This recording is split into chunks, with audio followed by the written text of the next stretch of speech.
Assalamualaikum warahmatullahi wabarakatuh. Sebelumnya perkenalkan, nama saya Muhammad Wafa Lausat dengan NPM 201506157. Jadi pada video ini saya akan sedikit menjelaskan terkait dengan program MBKM yang saya ambil pada semester 6 ini dan juga hubungan atau keterkaitannya dengan mata kuliah Praktikum Keamanan Sistem Informasi. Jadi pada program MBKM ini saya mengambil program magang dengan posisi mobile developer pada Mitra Suite Media, di mana pada kegiatannya ini saya banyak mengembangkan aplikasi mobile dengan teknologi Android, dengan stack Android. Nah, jadi selama kegiatan ini saya banyak dimasukkan ke dalam project-project yang sudah lama berjalan, sehingga tugas-tugas yang saya kerjakan itu kebanyakan adalah menghandle seperti pemeliharaan sistemnya, yaitu seperti pembersihan bug, perbaikan bug atau error, dan juga penambahan fitur atau fungsionalitas yang baru. Nah, dari kegiatan yang saya lakukan ini, saya mendapatkan beberapa poin terkait dengan menjaga keamanan sistem informasi dari Android itu sendiri. Yaitu yang pertama ada autentikasi pengguna, kedua ada enkripsi database lokal, dan yang ketiga ada obfuscation.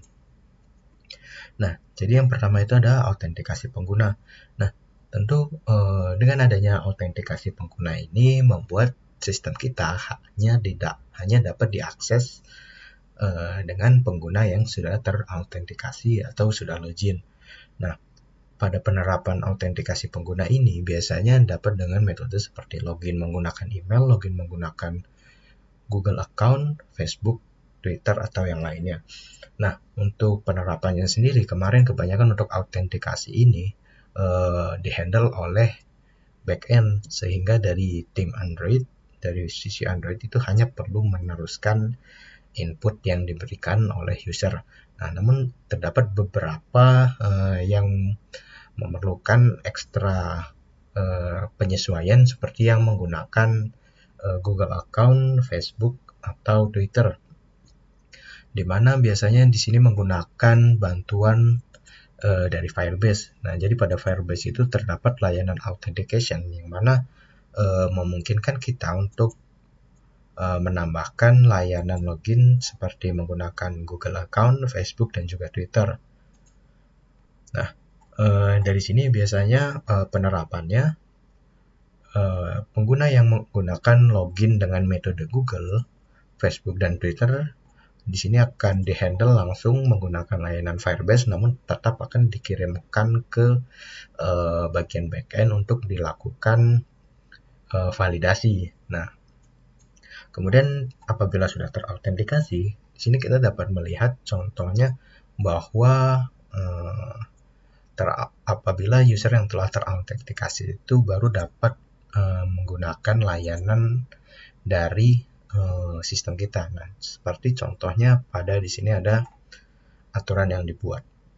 Nah, jadi ini ada Cloud Firestore milik Firebase juga, hanya sebagai contoh. Misalkan di sini saya buat rules atau aturan, yaitu allow read write if request out tidak sama dengan 0. Nah, jadi jika authentication-nya tidak sama dengan 0, berarti pengguna dapat melakukan write atau get data dari Cloud Firestore ini, dan juga bisa menambahkan data seperti misalnya menginput data baru. Nah, itu adalah sebagai contoh dari penerapan autentikasi. Nah, kemudian ada juga enkripsi database lokal. Nah, apabila kita biasanya menjumpai aplikasi yang mendukung mode online offline, nah itu sudah dipastikan bahwa untuk penyimpanan offline ya aplikasi tersebut mempunyai database lokal yang bisa saja disimpan ke dalam database atau penyimpanan cache yang digunakan hanya untuk sementara. Nah, dalam penerapannya database lokal ini sebenarnya dapat diakses langsung oleh pengguna, di mana apabila tidak dienkripsi maka datanya akan dapat dilihat oleh pengguna itu sendiri. Sebagai contoh di sini saya terdapat aplikasi yang sudah saya jalankan. Nah, kemudian di sini saya masuk ke folder data. Di sini ada folder data, terus saya masuk. di sini ada package dari aplikasi saya, ada paket dari aplikasi saya yaitu com.mikirinKode.kotamovie. Nah, di dalamnya terdapat folder database di mana berisi 3 file yang apabila dibuka, di sini bisa kita lihat bahwa terdapat file yang masih memiliki beberapa bagian data yang dapat dibaca secara jelas. Nah, seperti ini. Nah, ini merupakan beberapa data yang masih dibaca dengan jelas. Nah, apa jadinya jika data yang masih ada di sini merupakan data yang penting, maka itu akan sangat berbahaya. Nah, makanya terdapatlah enkripsi database. Nah, untuk penerapannya itu sendiri, nah di sini untuk penerapannya menggunakan bantuan dari SQL Keeper, di mana karena database yang pada Android itu kan menggunakan database SQL yang SQLite karena dia ringkas, kecil, dan cocok untuk Android. Nah, pada penggunaannya ini ada library yang namanya SQL Keeper ini yang mampu melakukan enkripsi pada data yang terdapat dalam database. Oke, misalkan di sini dapat kita build ulang, namun di sini saya perlu untuk menghapus datanya yang sebelumnya karena kita melakukan running dalam mode debugging. Oke, di sini saya running ulang, mungkin video saya pause sebentar. Oke, ini sudah selesai untuk running filenya, dan ini bisa kita close terlebih dahulu. Kemudian bisa kita buka lagi untuk sini. Dan apabila kita buka filenya, di sini sudah berbeda dengan sebelumnya, di mana di sini datanya sudah berubah, sudah terenkripsi, dan hanya muncul simbol-simbol yang tidak jelas dan tidak bisa dibaca dengan mata manusia atau bahasa manusia. Nah, itu terkait dengan enkripsi database lokal. Nah, yang terkait dengan selanjutnya yaitu ada obfuscation. Nah, jadi apa obfuscation ini?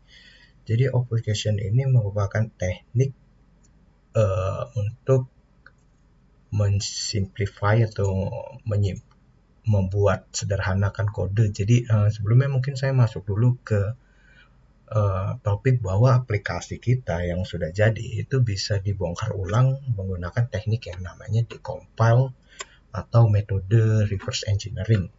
Nah, jadi aplikasi yang sudah jadi itu bisa dibongkar lagi sehingga kita bisa melihat file-file yang ada.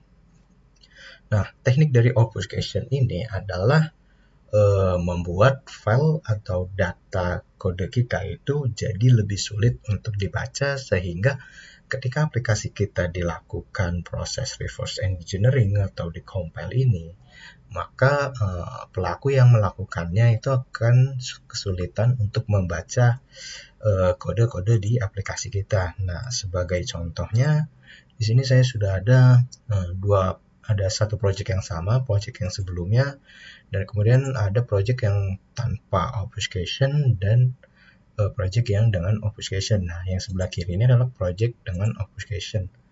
Nah, sedangkan yang kanan adalah yang dengan obfuscation. Dan dari sini udah dapat kita lihat dalam folder sources ini, pada obfuscation sudah terdapat banyak folder lainnya dengan nama-nama yang sedikit acak gitu. Nah, sedangkan pada yang tanpa obfuscation di sini hanya terdapat sedikit beberapa folder saja. Dan apabila kita pergi ke package dari aplikasi saya itu, maka di sini dapat kita jumpai data yang sama persis dengan file yang ada di aslinya. Nah, ini kita pergi ke package-nya, di sini ada core, ada data. Nah, di sini ada. Dan ketika tanpa obfuscation, di sini datanya muncul hampir sama persis. Dan apabila kita buka filenya, bahkan di sini kita dapat menjumpai alur dari aplikasi yang saya gunakan. Nah, berbeda dengan aplikasi yang sudah menerapkan obfuscation, di sini pada folder core ini hanya terdapat database implementation saja. Dan itu juga untuk penggunaan nama functionnya di sini sudah menggunakan karakter yang abstrak sehingga sangat sulit untuk dapat diketahui. Contoh lain misalkan di sini kita pergi ke main activity. Nah, ini untuk main activity. Nah, ini untuk contoh sederhana yang terdapat pada main activity. Di sini dapat kita lihat dengan yang menerapkan obfuscation itu di sini penamaan dari variabel dan fungsinya itu sudah acak, sedangkan yang belum di sini masih terlihat jelas dari penamaan variabel dan juga function yang digunakan. Nah, jadi kesimpulannya obfuscation ini sangat membantu untuk keamanan aplikasi kita sehingga terhindar dari pelaku-pelaku yang berniat jahat ingin membobol aplikasi. Nah, mungkin itulah 3 poin yang menurut saya sangat terkait dengan keamanan sistem informasi dan yang saya dapatkan selama mengikuti kegiatan magang ini.